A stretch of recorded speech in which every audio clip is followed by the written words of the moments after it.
السلام عليكم ورحمة الله تعالى وبركاته. كلن وعنا وناكسن داوديال halkan waa muuqaalka TV waxaad ku soo dhawaataan wararkii ugu dambeeyay ee dagaalka ka socda dalka Itoobiya.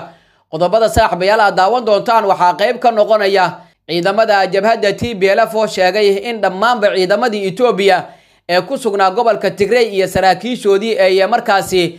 ku biireen ciidamada jabhadda TPLF isla markaana dagaalka Eritrea qayb ka yihiin. waan idin wadaagi doonaa saaxiibayaal arrintaani gogol xaar ma u noqon kartaa dagaal culus oo dhex mara Eritrea iyo Itoobiya maadaama TPLF iyo sidoo kale dawladda Itoobiya heshiis ay ku soo kala saxiixdeen dalkaasi Koonfur Afrika. waan idin soo gudbin doonaa saaxiibayaal qodobada aad waxaan ugu soo kordhay intaanu barnaamijkeena ku guda jirno ayaa daawan doontaan balse haddii aad nagu cusub tahay oo marka ay kugu horeysayna daawanayso channelka subscribe noo saar si shirkay muuqaalka oo la agsar sidoo kalena gambaleelka furasay mar walba ku soo gaaraan xogihii ugu dambeeyay oo halkan aynu soo gelin waadna ku maasantahay la socodkaaga iyo la jaanqaadkaaga intaba aynu ku bilowno markan. madaxweynaha deegaanka Tigreega Dr. Debretsion Gabri Michel oo saxaafadda deegaankaasi la hadlay ayaa waxa uu sheegay in gabi ahaanba saraakiisha iyo xubnaha taliska militariga ee Itoobiya ee waqooyiga dalkaasi ay markaas la safteen xukuumadda deegaankaasi. Dr. Debretsion Gabri Michel oo arrintaasi ka hadlay ayaa waxa uu sheegay isku daygii ahaa in hubka militariga ee deegaanka Tigreega loo adeegsado burburinta Tigray waa uu fashilmay isla markaana labada dhinac waxay ku heshiiyeen inay qayb ka noqdaan dagaalka ka dhanka Eritrea. ayuu sheegay haatan waxaan haysanaa awood aan ku burburino dhammaan ciidamada markaasi Eritrea iyo cid kasta oo gudaha dalka iyo dibadda kaga imaan karta Tigray. sheegashada TPLF in ciidanka halkaasi joogay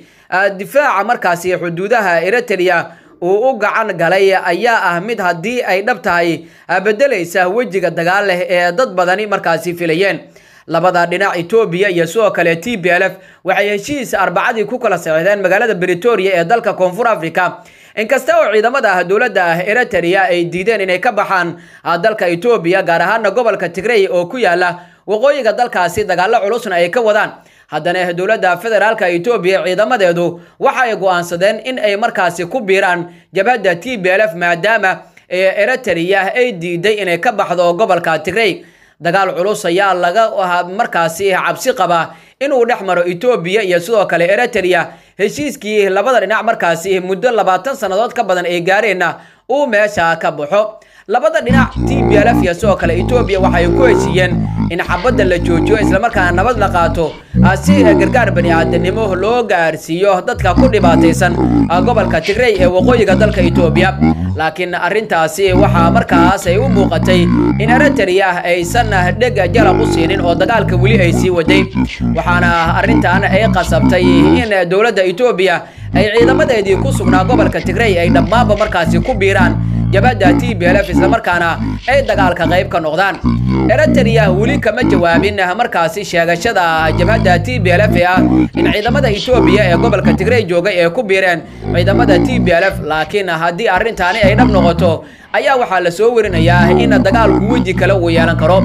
ciidamada Eritrea iyo kuwa Itoobiya tan iyo markii uu dagaalku socday isku dhinac ayay ahaayeen, waxay la wada dagaalamayeen jabhadda TPLF oo markaasi dawladda Itoobiya ay u aqoonsatay urur argagixiso. laakiin haatan dagaalku waji kale ayuu yeeshay, wax walba ayaa isbedelay kadib wadahadaladii labada dhinac TPLF iyo sidoo kale dawladda federaalka Itoobiya ay ku yeesheen dalkaasi Koonfur Afrika. haatan dagaalku waxa uu ka bedelmay Itoobiya iyo TPLF waxaana markaasi ay u muuqataa in dagaalka wajigiisa kale uu noqonayo Eritrea iyo Itoobiya. haddii ay sidaani suurtagal noqoto xuduudda labada dhinac dagaalo culus ayaa ka dhici kara, sidoo kale barakac xoogan ayaa bilaaban kara iyadoo Itoobiyana markaasi la xasuusto dagaaladii xuduudeedka labada sano markaasi soconayay 1998 ilaa 2000 una dhaxeeyay ciidamadii dawladda Itoobiya iyo sidoo kale kuwa Eritrea. dagaal culus ayaa ka dhacay xuduudda labada dhinac Itoobiya iyo sidoo kale Eritrea sanadihii 1998 ilaa 2000 waxa uu galaaftay nolosha dad aad u fara badan, taas oo markii dambe shaashay in Eritrea dhul aad u weyn oo xuduudda ku yaala laga qabsado, sidoo kalena laga baabi'iyo ciidamo tiro badan iyo dad markaasi shacab intaba. dadka ka soo barakacay dagaalka markaasi ay doonayso dawladda Eritrea inay ku qaado dalka Itoobiya ayaa waxa ay markaasi soo gaareen xuduudda labada dhinac iyadoo Eritrea ay dadkaasi u adeegsatay hub aad u culus oo dadka ay halkaasi ku baabiisay inkasta oo dadkaasi ay ka soo jeedeen Eritrea haddana waxaa jirtay cadawtooyo ay u qabeen taasoo ahayd inay ka soo horjeesteen dagaalka ay Eritrea markaasi ku soo qaadayso dalka Ethiopia iyo TPLF haatan waa ay israaceen waa ay heshiiyeen waxaana markaasi dagaalku haatan yahay mid u dhaxeeya Eritrea iyo Ethiopia arrintan ayaana waxay noqon kartaa mid markaasi kaga sii darta arrinta gobolka Geeska Afrika siyaasiyiin aad u fara badan ayaa ka hadlay arrintan haddii ay suuragal noqoto isla markaana ay suurtowdo oo dhab ay noqotana waxa ay tilmaameen in dagaalku uu ka weynaan doono Ethiopia iyo Eritrea oo dhinacyadii shalay kala taageerayay Eritrea iyo Ethiopia iyo oo isku dhinacaya sidoo kale TPLF ay noqon karaan kuwa markaasi awood buuxda u yeesha in ay markaasi labada dhinacna kala taageeraan Ethiopia hore waxa uu taageerayay Ruushka Shiinaha iyo sidoo kale dawladda Iran oo la soo wariyay in aad u fara badan ay soo gaarsiiyeen sidoo kalena TPLF waxay taageero xooggan ka heleysay dawladda ay ka mid tahay Mareykanka inkasta oo haatan dagaalku markaasi labada dhinac ee Ethiopia iyo TPLF markaasi uu joogsaday isla markaana dagaalku uu yahay mid haatan u dhaxeeya Ethiopia iyo sidoo kale Eritrea in ciidamadii Ethiopia ee ku sugnaa gobolka Tigray ay ku biiraan ciidamada TPLF waxay ka dhigan tahay jawaab markaasi culus oo dawladda Ethiopia ay u dirayso Asiyaas Afwerki kaasoo diiday in ciidamadiisa uu kala baxo gobolka Tigray ee waqooyiga dalka Ethiopia inkasta wili wax dagaal markaasi aysan dhicin iyada oo labada dhinac Ethiopia iyo TPLF ay iskaashanayaan haddana waxaa jirta madaxweynaha gobolka Tigray Debretsion Gabri Mikael inuu arrintan sir markaasi ay u ahayd isla markaana uu banaanka soo dhigay dhammaanba saldhigyada markaasi ciidamada dawladda federaalka Ethiopia ay kaga sugnaayeen gobolka Tigray ciidamadii ku sugnaa iyo sidoo kale hubkii ay haysteen ayaa lagu wareejiyay jabhadda TPLF taasoo markaasi saacidaad u noqon doonta isla markaana ku garab istaagi doonta dagaalka TPLF ee kula jiraan